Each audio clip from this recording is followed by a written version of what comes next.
Salam əziz şagirdlər. Bu videoda ədədlər nəzəriyyəsinə aid maraqlı bir sualın əlinə baxacağıq. Sualın əlinə keçməmişdən əvvəl qeyd etmək istəyərdim ki, Respublika Fənn Olimpiadalarına hazırlaşmaq istəyən şagirdlər 050 637 8065 nömrəsi ilə əlaqə saxlaya bilərlər. İndi isə gəlin sualın şərtinə keçək.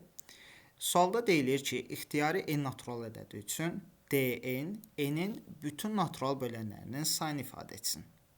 S-in bərabərdir D1 plus D2 plus Dn olsun. Onda S1, S2, S100 ədədləri arasında neçə dənə tək ədəd olduğunu tapın. Birinci gəlin sualın əlinə belə bir iddia ilə başlayaq. İddiamız nədən ibarətdir? İddiada deyilir ki, bir natural ədəd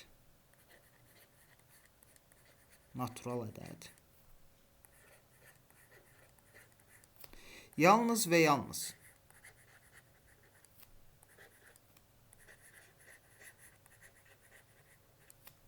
tam kvadrat olduqda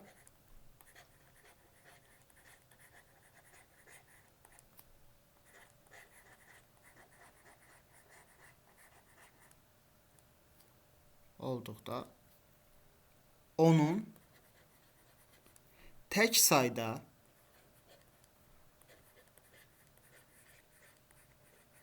natural böləni var.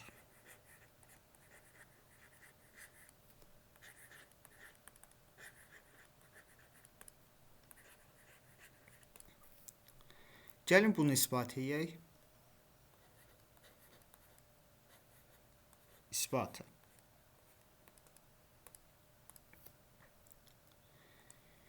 Deməli uşaqlar, gəlin birinciyi göstərək ki, bir ədəd tam kvadratdırsa, onun tək sayda natural böləni var. Biz bilirik ki, natural bölənlərinin sayını tapmaq üçün nə edirik? Bir ədədi sadə vuruqların arası şəklində yazırıq və sadə deməli vuruqların qüvvətlərinin üzərində bir əlavə edib bir-birinə vursaq, natural bölənlərinin sayını tapmış oluruq. İndi bizim də bir ədədimiz var.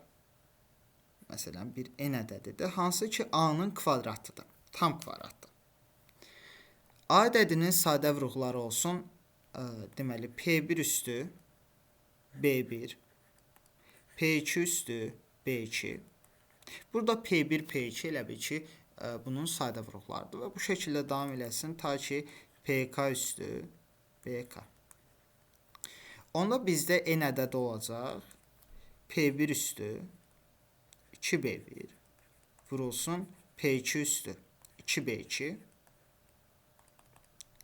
və PK üstü 2BK. Onda n-in natural bölənlərinin sayını tapmaq üçün nə edirik? Sadə vuruqların üzərinə bir əlavə edib, qüvvətlərin üzərinə bir əlavə edib, bir-birinə vururuq. Yəni 2B1, bunun qüvvəti üzərinə bir əlavə edəcəm. 2B2 plus 1 vurulsun 2BK plus 1. Və gördüyümüz kimi uşaqlar, bu da tək ədəddir. Bu da tək ədəddir. Yəni, bütün vuruqlar tək ədəddirsə, onda bütün tək ədədlərin, bizim əlimizdəki tək ədədlərin hasili də tək olacaq. Deməli, biz iddiamızın bir hissəsini isbat etmiş olduq.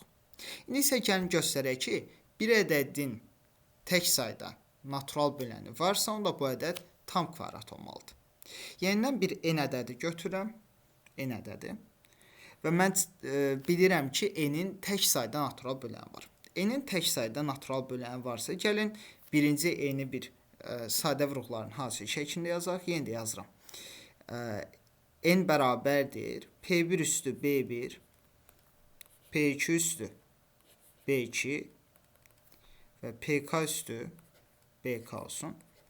Ona mən bilirəm ki, n-in natural bölənlərinin sayı tək saydadır, yəni B1 plus 1 vurulsun B2 plus 1 vurulsun BK plus 1 bərabərdir bir tək ədəd.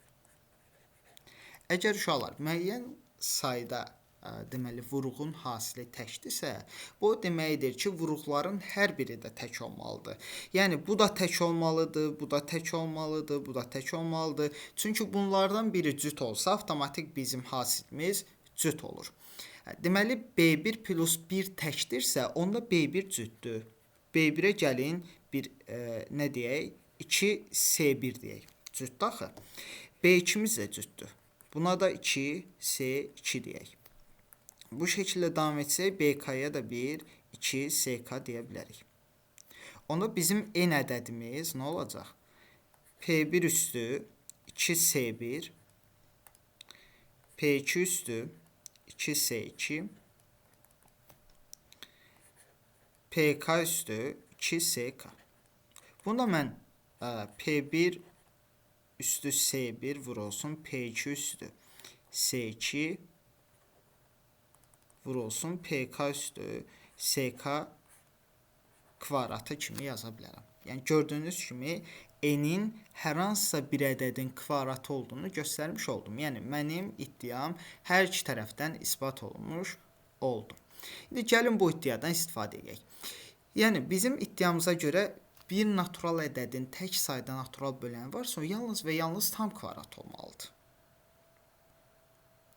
Deməli, bir ədəd tam kvadrat deyilsə, onun cüt sayda natural böləni var. Bunu da əldə etmiş olduq. Onda uşaqlar, gəlin D1, D1, D2, D100 ədədlərindən hansının tək olduğuna baxaq. Yəni, dediyimiz kimi, əgər dn təkdirsə, deməli n tam kvadratdır. Bu o deməkdir ki, bizim əlimizdəki təklər hansılar olacaq? D1 təkdir, çünki 1 tam kvadratdır. Sonra D4 tək olmalıdır, çünki 4 tam kvadratdır. D9, D16, D25, D36, D49, D64, D81 və D100. Gördüyümüz kimi, bu ədədlər təkdir. Yerdə qalan ədədlər isə cütdür. İndi uşaqlar, mən əgər dn, daha doğrusu s-in ədədimin tək olmasını istəyirəmsə, s-in nə idi? D1 plus D2 plus D. Bu cəmin tək ədəd olmasını istəyirəmsə, bu cəmin elementlərindən tək saydası tək olmalıdır ki, yerdə qalanlar cüt olsun. Çünki cüt ədədlərin cəmi cütdür. Tək sayda tək ədədin cəmi təkdir və toplamı tək olması üçün tək elementlərin sayı tək sayda olmalıdır. Tək elementlərin sayının tək sayda olması o deməkdir ki, tam kvadratların sayı tək sayda olmalıdır. Onda əgər s-in əgər təkdirsə, bizim n-imiz nə ola bilər? Bizim n-imiz 1, 2, 3 ola bilər. Çünki əgər mən S1, S2, S3-ə baxsam, orada bir dənə tam kvadrat olacaq. Yəni bir dənə D1 olacaq. Deməli, bu iki aralıqda 3 dənə element bax buradan gələr. 3 dənə element. Sonra, əgər mən yenə də tək sayda bu ədədlərdən olmasını istəyirəmsə, bu ədədlərdən 3 dənə olmalıdır. Yəni, n-im 9-dan 16-ya kimi qiymətlər ala bilər. Yəni, 9, 10, 11, 12, 13, 14, 15-ə kimi. 15-ə kimi. Burada da 7 dənə element olacaq. Bu aralıqda 7 dənə. Bu aralıqda, deməli, 11 dənə. Bu aralıqda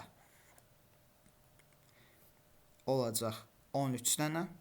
Daha doğrusu 15 dənə. Bu aralıqda da n-imizin ala biləcəyi müxtəlif qiymətlərin sayı 19 dənədir. Deməli, toplamda s-in əgər tamdırsa, daha doğrusu təkdirsə, n-in ala biləcəyi müxtəlif qiymətlərin sayı bax bu cəm olmalıdır. Bu cəmin də dəyəri neçə olacaq? Bu ikisinin cəmi 22. Bu ikisinin cəmi 22. Buradan da 11 gələr. Bu da bizə 55 verər. Yəni cavabımız 55-dir. İzlədiyiniz üçün təşəkkürlər, sağ olun.